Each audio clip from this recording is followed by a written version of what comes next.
Praise the Lord. सभी मसीह भाई बहनों को जय मसीह की स्वागत करते हैं आज सुबह की वीडियो में। तो यदि आज मसीह भाई बहन लोग के मन में जो सवाल रहता है वो बहुत ऐसे चिंताओं में रहते हैं, क्या मसीह महिलाएं पीरियड के समय प्रार्थना कर सकती हैं या वचन को पढ़ सकती हैं या नहीं, क्योंकि आज बहुत से भाई बहन लोग बहुत से हैं जो ऐसे चिंताओं में रहते हैं, वो प्रभु के वचन को नहीं सुनते हैं, न प्रभु से प्रार्थना करने में बैठते हैं। क्यों? क्योंकि उनके मन में यही सवाल रहता है, यही जवाब रहता है कि क्या हम प्रभु के वचन को छू सकते हैं या नहीं, क्या हम प्रभु से बात कर सकते हैं या नहीं। तो आज इसी टॉपिक पे हम बात करेंगे।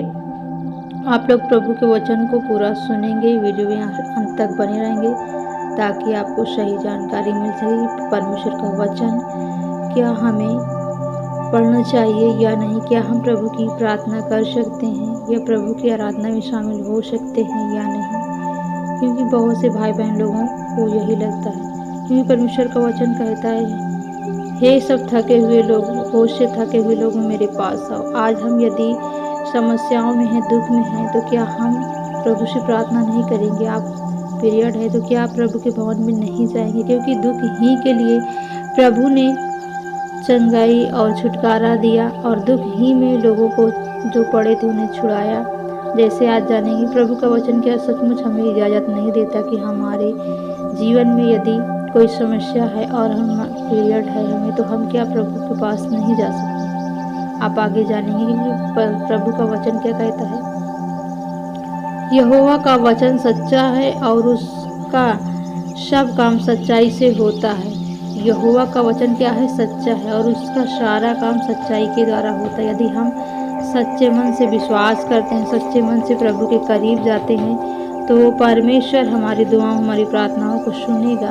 और वो सच्चा मन देखता है कि हमारा मन अच्छा होना चाहिए, हमारा विश्वास अच्छा होना चाहिए, और हम किस बात के लिए प्रभु से प्रार्थना दुआ करते हैं। हम जिस बात के लिए दुआ और प्रार्थना करें उसे प्रभु को दे दें और उसके बारे में हम संदेह न करें, चिंता न करें, क्योंकि हम जब अपनी चिंता स्वयं परमेश्वर को दे देते हैं तो हमारा परमेश्वर हमारी सुनता है और हमारी सुध लेता है। क्योंकि प्रभु का वचन कहता है, मत डर मत घबरा, मैं तेरे साथ हूँ। हम डरे नहीं, घबराए नहीं, बल्कि परमेश्वर पर भरोसा रखें, विश्वास रखें। वो खुदा, वो परमेश्वर हमारी सुनेगा, क्योंकि उसका वचन सच्चा है, वो सच्चा है, वो जीवित है, वो धर्मी है, वो राजाओं का राजा है, वो प्रभुओं का प्रभु है, उसी का बड़ा सदक है। यदि आप उस पर विश्वास करेंगे, भरोसा करेंगे, तो वो जीवित खुदा आपकी सुध लेगा, आपकी सारी समस्याओं को ख़त्म करेगा और आपको वो अपने राज में आने के लिए किसी भी प्रकार की कोई समस्या हो, आप ये ना सोचें कि हमें प्रभु हमारी प्रार्थनाओं को नहीं सुनेगा, हमें जाना नहीं चाहिए या हमें प्रभु के वचन को छूना नहीं चाहिए। क्योंकि जो शरीर है, हमारी जो देह है, इसको भी परमेश्वर ने ही बनाया है। क्योंकि उसने जो कुछ बनाया उसने ये नहीं कहा कि ये खराब है या ये गलत है। उसने जो कुछ बनाया वो अच्छा ही अच्छा था। इसलिए हमारे जीवन में कोई भी परिस्थिति क्यों ना हो, हम प्रभु के पास जाएं, प्रभु के करीब जाएं, उससे दुआ करें, उससे प्रार्थना करें। वो हमारे जीवन में जो भी समस्याएं हैं, जो भी रुकावटें हैं, उन्हें दूर करेगा, क्योंकि वो खुदा है। जैसे एक पिता होता है, वो अपने बच्चों की सुध लेता है। क्या उसके बच्चे गलत हों तो क्या उसका पिता उसकी सुध नहीं लेता है? वो चाहता है कि मेरे बच्चे सुधर जाएं, मेरे बच्चे संवर जाएं, सही मार्ग में चलें, सही रास्ते को चुनें, सही रास्ते में वो चलें, ताकि उनके जीवन में वो शांति आए, वो सुकून आए, वो आनंद आए, वो आगे की ओर बढ़े। हालेलुया।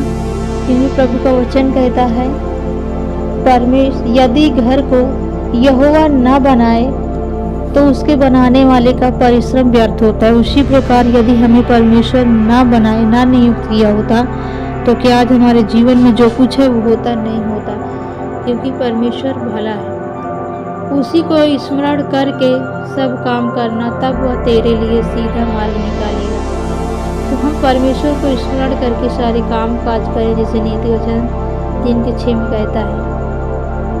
हम किसी भी हालात में क्यों न हो, हम परमेश्वर को याद रखें, उसकी प्रस्तुति करें, उसकी महिमा करें, उसकी प्रशंसा करें। वो हमारी प्रार्थना को सुनेगा, हमारी दुआओं को सुनेगा और हमारे जीवन में हर एक प्रकार की समस्याओं को दूर करेगा। जैसे आपने वचन में देखा है कि जो एक स्त्री थी जिसको 12 वर्ष से लहू बहने की बीमारी थी, यदि वो मन में विश्वास न करती, प्रभु के वस्त्र को न छूती, तो क्या वो चंगाई पाती? नहीं पाती। लेकिन उसका विश्वास था कि मैं प्रभु के वस्त्र को छू लूँगी, चुपके से तो मैं चंगी हो जाऊंगी। और जैसे उसका विश्वास था वैसे वो चंगी हो गई। उसी प्रकार यदि आप विश्वास करेंगे, आप भरोसा करेंगे, आप जिस भी परिस्थिति में हो, प्रभु आपको चंगा करेगा। आमीन।